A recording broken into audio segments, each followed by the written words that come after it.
clearest evidence of Khmer architecture and Khmer civilization as a whole comes from its many religious temples.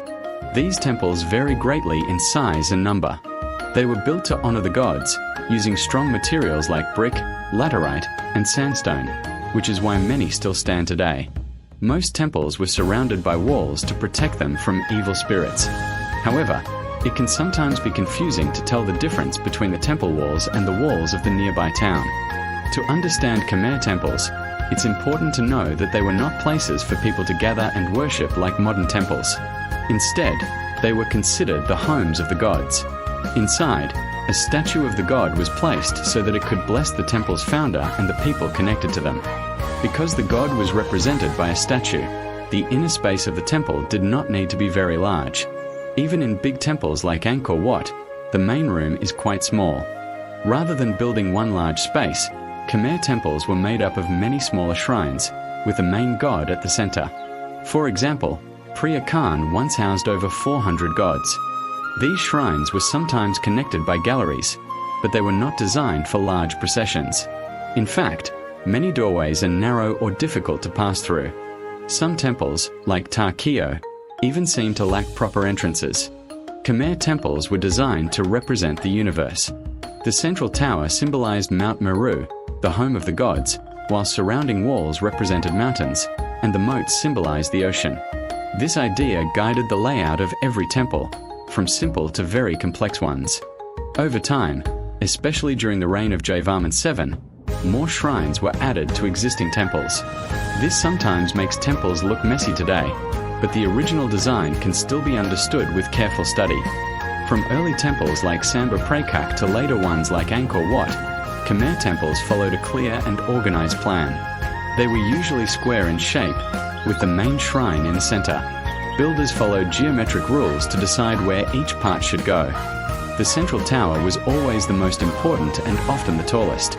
Other buildings were placed around it in a way that highlighted its importance. The central shrine was also raised higher, sometimes on a stepped pyramid, especially in large state temples. Decoration followed this same pattern. The central shrine was the most richly decorated, and the detail decreased as you moved outward.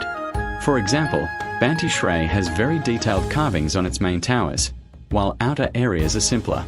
Interestingly, no Khmer temple was ever fully completed. Decorations often stopped before covering the entire structure. Khmer temples followed certain artistic rules. Towers were built in layers that became smaller toward the top, representing the levels of Mount Meru. This created a tall and impressive look. Smaller decorative structures were also added to different levels, showing great attention to detail. Some temples even include miniature carvings of the temple itself, like a temple within a temple. Inscriptions tell us that an important moment in a temple's life was when the statue of the god was brought to life. Special offerings, like gold, jewels, or even hair, were placed under the foundations or statues during ceremonies. In many temples, especially those dedicated to Shiva, the main object of worship was not a statue but a linga, a symbolic stone representing divine power and creation. It was placed on a base called a yoni, which symbolized fertility and prosperity. Khmer builders mainly used three materials: brick, sandstone, and laterite.